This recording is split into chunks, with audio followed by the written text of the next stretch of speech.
Hi guys, now I will explain what are all the quantum choice fields that you can derive with a simple washer.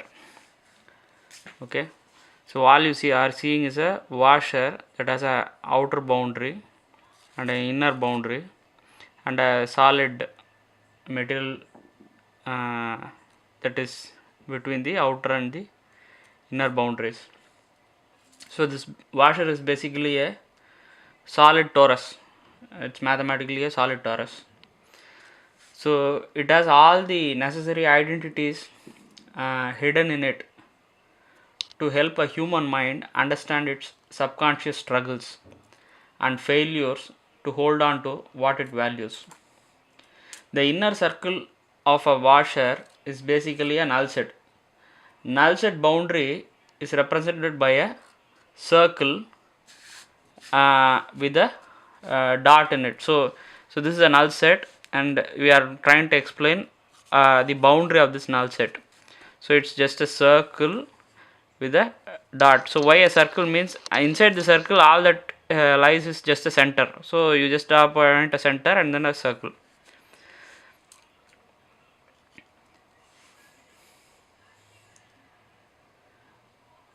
In occult language it is called son or father or father. Okay. Now the outer circle of the washer is mathematically a universe set. So the idea of a universe set is everything should be inside. So you see some solid material inside. So you can map this outer circle of a washer to a universe set.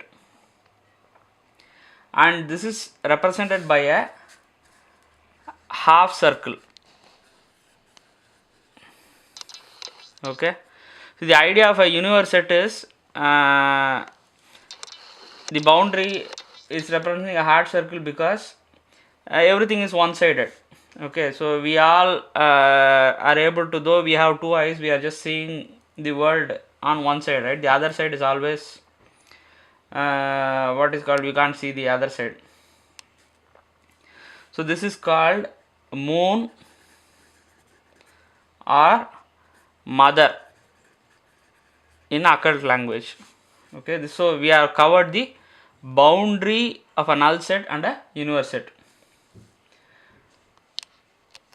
The cross symbol is very common in English language. So you see that if you draw a cross, you can draw a cross on. So basically, cross means it represents, it is that which separates any pair of opposites on either side of the cross. Suppose null set is on one side of the cross, then universe set should be on the other side of the cross. Suppose if nothing is on this side of this cross, then everything would be on the other side of this cross. Okay.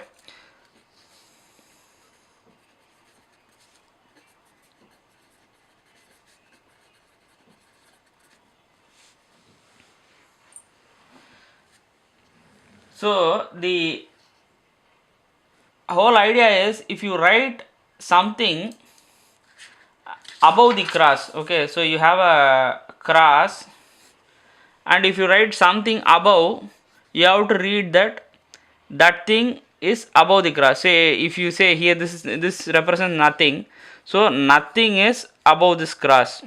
Say if you write this way, everything is above this cross. Say if you write this way, nothing is on the other side of the cross. Say this cross is on the same side, nothing is on this side, everything is on this side, nothing is on the other side, everything is on the other side. So if you write this way,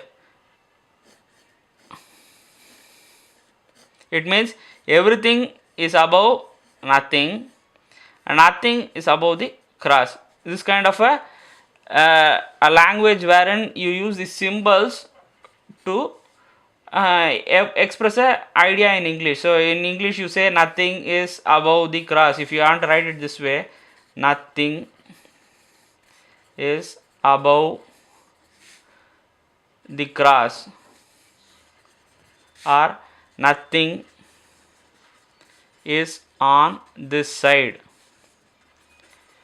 You are writing so many words, right? Nothing is on this side. Instead, you can say this way. Nothing is on this side. How you can say this way? Nothing is on the other side. You have to, if you want to say it in English, you have to use so many words on the other side. Instead, you can say nothing is on the other side. So the side represents the cross, and since you place the nothing below it, nothing is on the other side. See, the whole idea of putting it slantly is not to confuse whether if you read it this way, to know easily whether a person is seeing upright or upside down. You should not get confused. That's why they place it this way. This is a slanting way so that you can know that nothing is on the other side.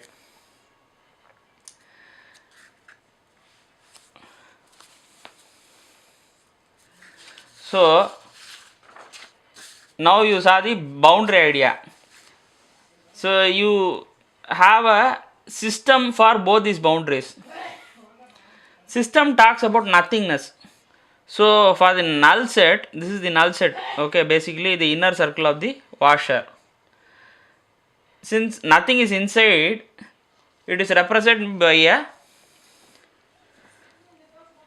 sun or a circle above the cross. So you have to read it as nothing is on this side.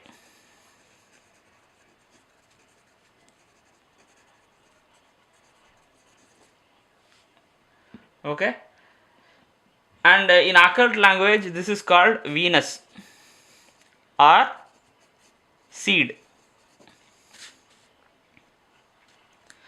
Similarly, for the system of a universe set, since this is the universe set, so this is the system area of the universe set. Since nothing is on the other side, which is for the universe set, there is nothing outside, right? So you have to talk it this way: nothing is on the other side of the universe set. So you have to represent the universe set system as nothing is on the other side.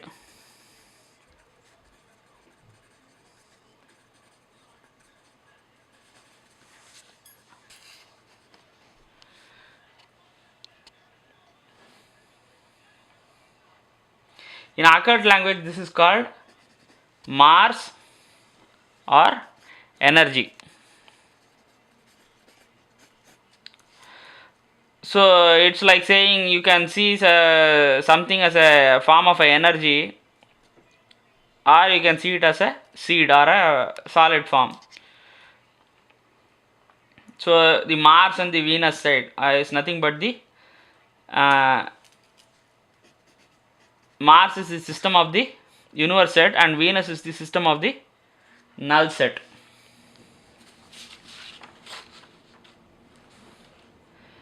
So system always talks about the nothingness.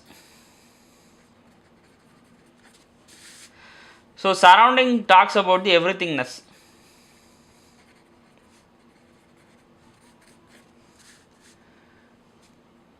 The surrounding of a null set, see, this is the null set. So if you see outside the null set, you are able to see something outside, right? So surrounding of a null set is represented by a half circle above the cross. So which means everything is on this side. So the standing here, everything is on this side.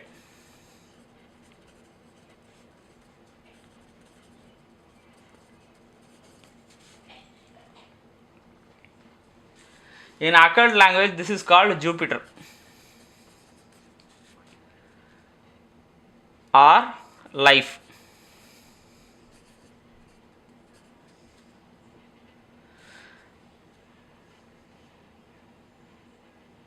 Now you coming to the universe set, the surrounding is a bit tricky. If you stand here, you can see that the moon or the everything is above the sun. So the universe at boundary is actually represented by everything is on the other side.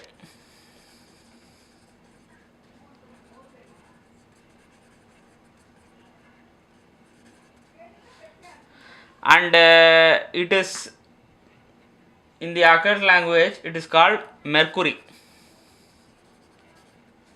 or intelligence, or when we speak only intelligence speaks, right? Speech. This is also one of the quality of the universe set surrounding. Okay, now we try to represent this washer here. You are able to see the washer here represented. This is the null set of the, or the, where nothing is inside, everything is outside. This is the universe set of the washer where everything is inside, nothing is outside. Now you try to draw a horizontal line this way to project this washer out. Now you try to draw a middle line in between. This middle circle is that which separates the universe set from the null set. See, the middle circle is in between the universe set outer circle and the null set in the inner circle. To the middle circle, everything is on the other side. It neither agrees with the null set nor does it agree with the universe set. So the middle circle is actually represented by a cross and a circle below to say that everything is on the other side. See, the universe set thinking and the middle circle thinking are in a way connected, but they are slightly different. Okay.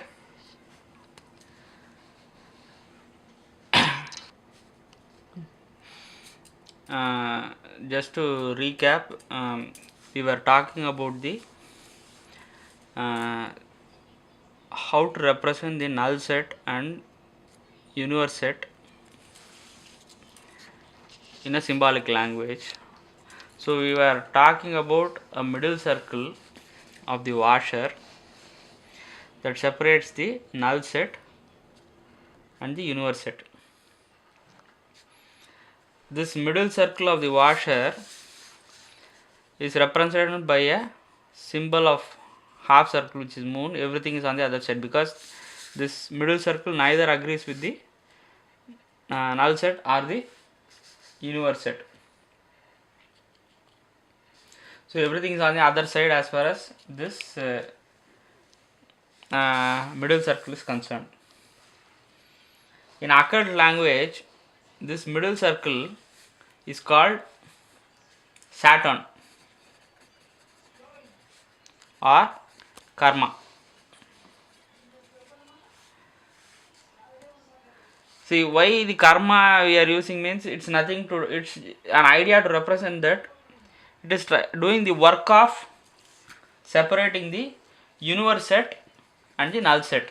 See, the middle circle is working to separate the universe set and the null set. So that is why it is called karma. Or so in a way the Saturn or the middle circle is also called a judge because it has null set and universe set on either side of a beam balance scale. How? See, you try to project the inner circle line a bit more. Similarly, try to project the outer circle universe set line a bit more. Now try to draw this as a beam balance scale. Okay, so in this one way you keep a part upright In another way, you try to keep a part upside down. So since the content, nothing is inside, the contents have been dropped. It's like a part that is kept upside down. Let's assume this is a part with something inside. You try to keep it upside down means it takes this shape. Now if you keep upright, then this is represented as this way, and you can see that the middle line is actually separating this upright part and an upside down part states. So this acts as a judge or the middle of the beam balance. You can see in the middle of the beam balance, it's trying to separate two states which can't exist mutually at the same time. Either the part has to be upside or upside down. So this acts as a judge.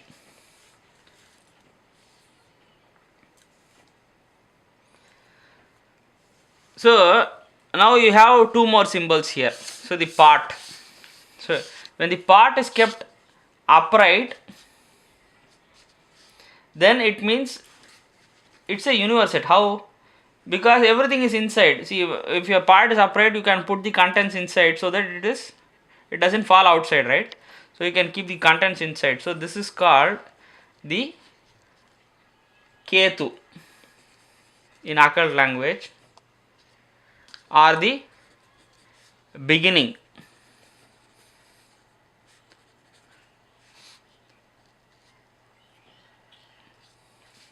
Or since you can put the contents inside, it also represents gathering.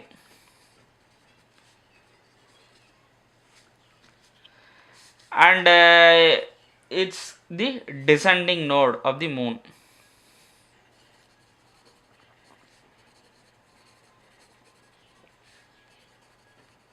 When I say descending node, it's like, suppose you have two paths, two circles, and they cut each other at 2 points, right? So the point after which things go down, that point is called the descending node, and the point after which things go up is called the ascending node. So you can look into more videos on astronomy to understand these ideas, but our scope is to explain things in a much more basic and fundamental way, so that this can be used for other ideas. So the next thing is, part is upside down. So when you put the part upside down, all the contents inside will fall out, right? So what will be inside? Nothing. So nothing is inside is basically in line with the null set idea. Similarly, so everything will go out. This is called Ragu or ending. Why it's ending means, when, let's assume a soul is inside a body, so that's the beginning. So at the end, the soul, when you put the part upside down, it's the ending. The soul leaves the body. So it's more on that line. Okay.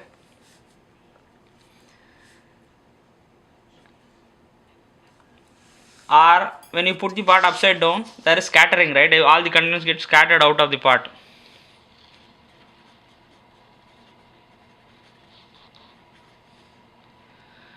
Or this is the ascending node,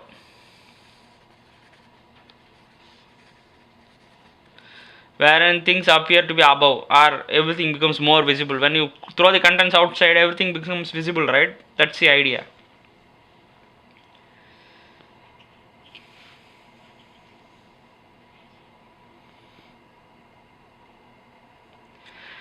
Now you can link the four things. You have a system, you have a boundary, you have a surrounding, you have a part. See, so part, when it is upright, it means nothing is outside. See, nothing is outside the universe set. So it is represented by nothing is on the other side. Since it's universe set, the boundary is represented by a half moon. and the surrounding is represented by Mercury, which means everything is above the null set. Okay. Now similarly the four ideas system, boundary, surrounding and the part are connected for the null set also. See, when the part is upside down, Rahu, system, what is inside the system? Nothing is inside, so nothing is on this side. What is the part state? It's a null set, so nothing. The circle with the dot, that's the sun. Similarly surrounding, everything is on this side. See, everything is on this side. You can see the contents, it's a solid washer, right? So system, surrounding, boundary and the part state of the null set. System, surrounding, boundary and the part state of the universe set are actually separated by the Saturn or the karma. So you have 9 different perspectives. You can how 9? 1 is the Saturn. If you eliminate 9 minus 1 is 8. So you have remaining 8. 8 is separated into 4 pairs of opposites. The 4 pairs are 2 systems, 2 boundaries, 2 surroundings and 2 part states plus 1 Saturn. So you have totally 9 different perspectives.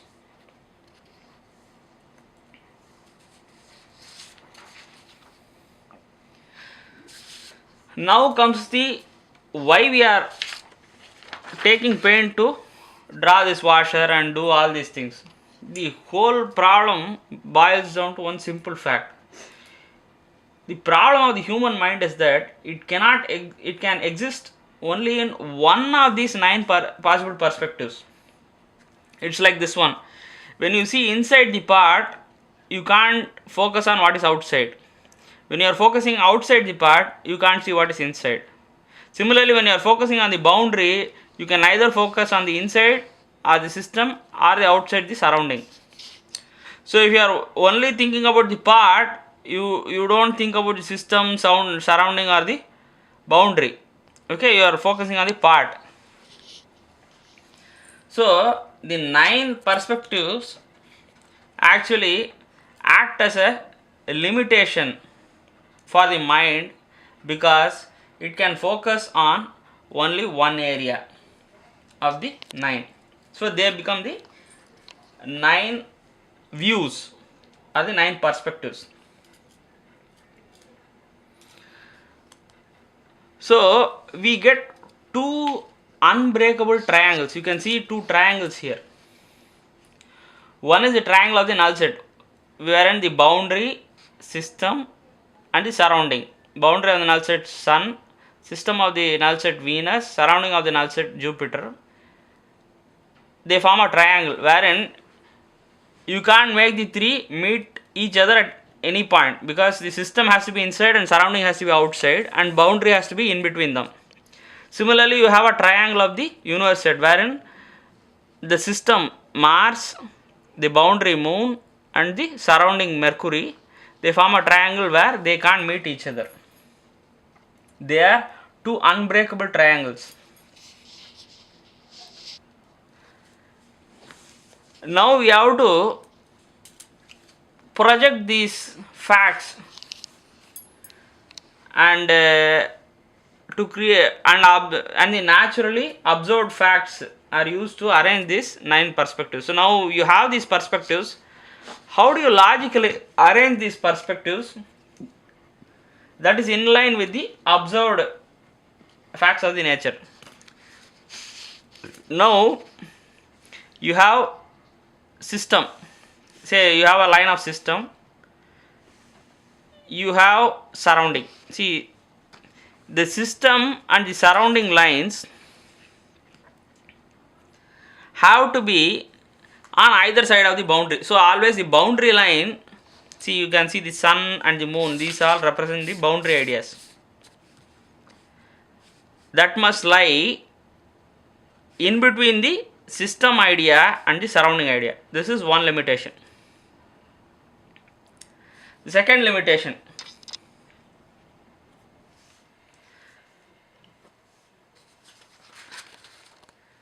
the system line, which is the Mars, Venus, this is the system line, and the surrounding line, Jupiter, Mercury, this is the surrounding line, must lie on the either side of part states, which means, see, you if there is a part, the system must be inside the part and surrounding must be outside. However be it, okay, whether you keep the part upside or upright or upside down, irrespective of the states, system and surrounding must lie on the either side of the part. Next, any system cannot exist without a boundary. You call it a system because it is inside some boundary. So the system line must come closer to the boundary line. So that means that the order of the part goes closer to the surrounding, and then the boundary line, the sun and the moon, comes closest to the system line. This is the next idea. Now you have to anyway maintain the triangle nature of the null set and the universe set. This is the null set. Sun, Venus, Jupiter. This is the null set. This is, see, Venus is the system of the null set, Sun is the boundary, and Jupiter is the surrounding. Similarly, you have to maintain the triangle nature of the universe set, wherein Mars is the system, Moon is the boundary, and Mercury is the surrounding. So you have to maintain the triangle nature. Now if you, because boundary has to lie on between the system and surrounding, you have to tilt the line of the this triangular tilt this way, which makes Jupiter to go on the this side of the middle line, and similarly, since the boundary has to lie on the right side of this system line, it moves Mercury on the other side of above the Saturn. So the you come to a logical triangular tension between the null set and universe set, provided you make this same line of Mars, the part states like the Rahu Ketu, what you call the part states, upside down or upright. The part states, you project this line straight. Similarly, the Saturn line, you project it straight. Now you end up in what is called the shape of the pranava.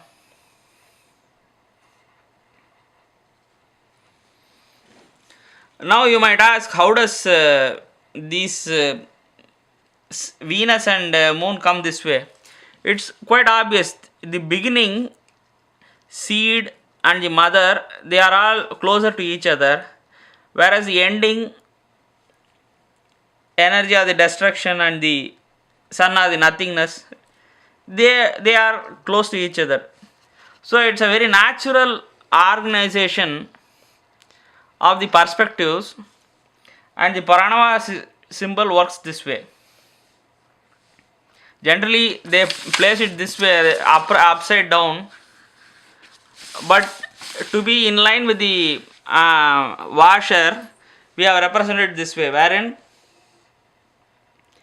in the beginning, this is the beginning line, you have a seed. You have to either begin with a seed idea, or we all start from a mother.